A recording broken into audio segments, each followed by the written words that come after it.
Hi guys! So ngayon is maghihilamos tayo. Basahin muna natin yung mukha natin bago natin sasabunan. Kujikso pala yung sabon ko guys sa mukha. Ikuskus lang natin siya sa mukha natin hanggang sa bumula. Kuskus lang.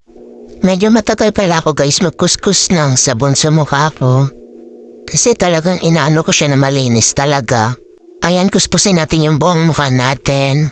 Kayo ba guys, matagal din ba kayo magkuskus sa mukha ninyo? Yung mukha kasi natin guys, kailangan talagang malinis siya. Sumama pa yung buhok sa pisngi. Magbanlaw tayo ng kamay. At kunin natin ang toothbrush. Maglagay ng Colgate. Sa yun may Colgate na. Basahin natin at pasok sa bibig. Mag-brush 3 times a day with Colgate.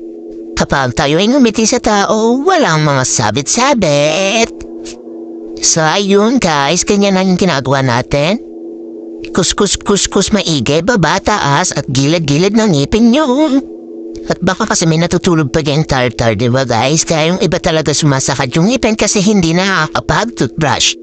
Matagal din pala ako matapos sa pag-toothbrush kasi talagang kuskus maigi tayo, no guys? Pati labi. Then kapag tapos na ugasan natin ang ating toothbrush, ibabalik natin sa lagayan yung toothbrush natin. Dura at banlaw ng mukha. Tanggalin lang natin yung mga sabon-sabon kanina hanggang sa mawala na. Yan, bandaman lang din natin ng maigi. Dura ulit.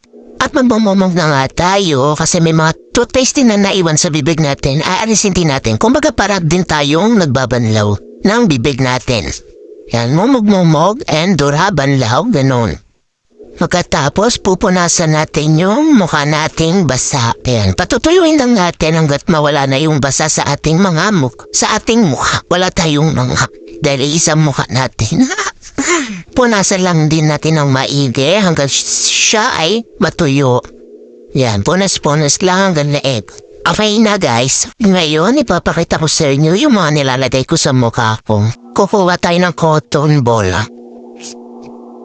Ayan. Cleanser. RDL siya. Sa Save More ko siya nabili at nakalimutan ko na kung magkano ko yan nabili. Ikukuskus lang natin sa mukha natin. Yan, buong mukha guys ha. Yan, kuskus lang. Nasa sa inyo guys ha, kung didiinan nyo yung pagkukuskus nyo or hindi. Ako kasi madiin talaga ako magkuskus sa mukha ko. Kayo ba guys, ano yung mga nilalagay nyo sa mukha ninyo? Meron ba kayo nilalagay or wala? Paano nyo siya nilalagyan? May naramdaman akong tumutusok sa mata. Sabi ko, ano yun? Yung pala pilit mata, tumusok siya sa mata ko. Inalis ko lang at balik sa pagkuskus sa mukha tsaka sa leeg. Ayan, kuskusin lang natin na maigi hanggang mamula. Share it! So, ayan pagtapos natin guys, next natin yung pants. Yan. Talagay lang tayo ng konting amount sa ating finger and i-apply rin natin siya sa face natin. Katulad ng ginawa natin sa cleanser, ganun lang din ang gagawin natin sa pants. Tapos ikukuskus lang din natin sa ating mukha. Next, RDL Whitening Cream.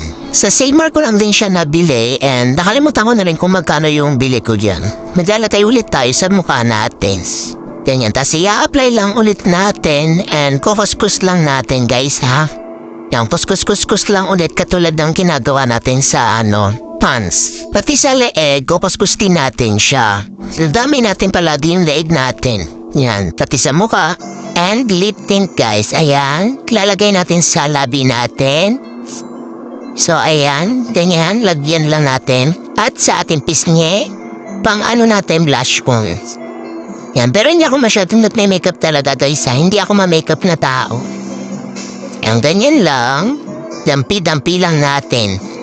At ipapantay natin syempre. Para hindi magmukhang yung isa diba mas lamang. So kailangan papantay natin yung natin. Spulbo. Dewis and Fur yan guys. And apply lang din sa mukha at leeg natin. Yan, ganyan. Kuskus lang ulit. Kung walang pulbo pwede na rin siguro harina. Joke. Kailangan natin sa buhay mag-joke guys ha. Next magsusupply tayo guys. Para hindi man mukhang kilala yung buhok natin. Hindi tayo magmumukhang walis tambo, okay? Yan, supply lang tayo. Minsan nakakatamad talaga magsukulay pero kailangan din natin yan. para maayos yung buhok natin. At pabango. Yan is Eclipse na Ellipse pala, hindi Eclipse. Na-order ko siya sa St. Morden. Mabango siya guys, sobra din. Tumatagal-tagal na din siya. So yan, okay na tayo. Naka-retouch na tayo sa ating mukha. Mukhang na. Bye!